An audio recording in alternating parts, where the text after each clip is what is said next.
အခုလက်ရှိမေတာကဘလို့ဖြစ်နေလဲဆိုရင် Massman တွေကို Fighter Ambulance နဲ့ဆော့ပြီးတော့အရင်တော့က Common Ambulance တွေနေရာမှာအစားထိုးလာကြတယ်အထူးသဖြင့် Demon Hunter, Golden Stat, Corrosion Side ထဲဆော့ရတဲ့ Cloud, Carry, Moscow တို့လို Massman မျိုးတွေပေါ့ Fighter Ambulance မှာပါတဲ့ Hybrid Life Steal 10% ရဲ့ Demon Hunter မှာရှိတဲ့ HP Recover ဖြစ်တာနဲ့ပေါင်းမယ်ဆိုရင်သွေးကတော်တော်လေးကိုမှတတ်တယ်ဒါအပြင် Hybrid Defense Plus 8ကလည်း Physical ရော Magic ကိုပါကာတာဖြစ်တဲ့အတွက် Early Game Massman တကောင်အနေနဲ့တော်တော်လေးမာသလို Laning Phase ရှင်ထိန်တဲ့နေရာမှာလည်းအားရဖို့ကောင်းတယ်အထူးသဖြင့်ကလောက်လိုကောင်မျိုးတွေဆိုရင် Early ပိုင်းစက္ကန့်တာတဲ့တတ်တာတဲ့လောက်ထဲကတစ်ဖက်ကို Ultimate ဝင်ဖြန်းပေးရတာတော်တော်လေး comfort ဖြစ်တယ်မာလဲမာတယ်သွေးကလည်းတတ်နေတာဖြစ်တဲ့အတွက်တစ်ဖက် enemy ကဒီကလောက်ကိုပြန်တတ်ဖို့ဆိုတာတကယ်မလွယ်တာ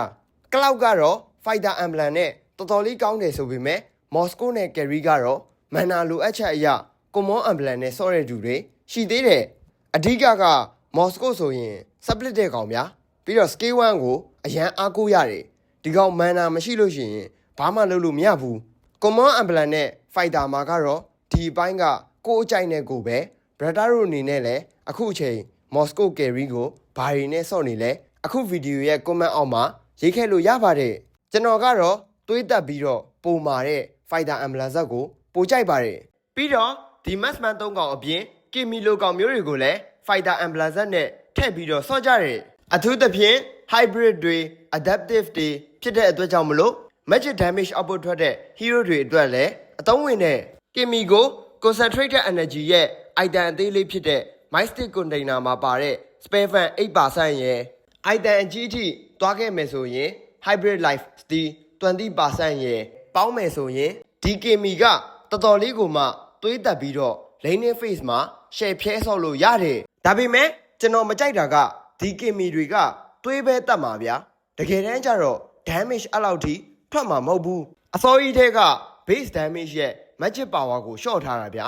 ဒါကိုမှ Fighter Ambulance နဲ့သွားဆော့ရင် Brother ကောင်ကလုံးဝအဖြစ်ပုံစံမျိုးကြီးပဲဖြစ်သွားလိမ့်မယ်ပြီးတော့ Glowing One Sky Piazza Hero ဖြစ်တဲ့အတွက်ဒီ item တွေသွားတဲ့နေရာမှာ Concentrated Energy နဲ့တင်တော်တော်လေးကိုမှနောက်ကျသွားလိမ့်မယ်ကျွန်တော်ကတော့ Kimi Go Fighter Ambulance နဲ့ recommend လုံးဝမပေးဘူး Brother တို့အနေနဲ့စော့ကြည့်ခြင်းတပဆိုရင်တော့စော့ကြည့်ကြပါလေအခုဗီဒီယိုလေးကတော့ဒီလောက်ပါပဲဗျကျွန်တော်အနေနဲ့ပွဲတွေချားနေတဲ့အချိန်မှာ Brother တို့ကြည့်လို့ရအောင်လို့ short form လေးတွေတင်ပေးတာပါ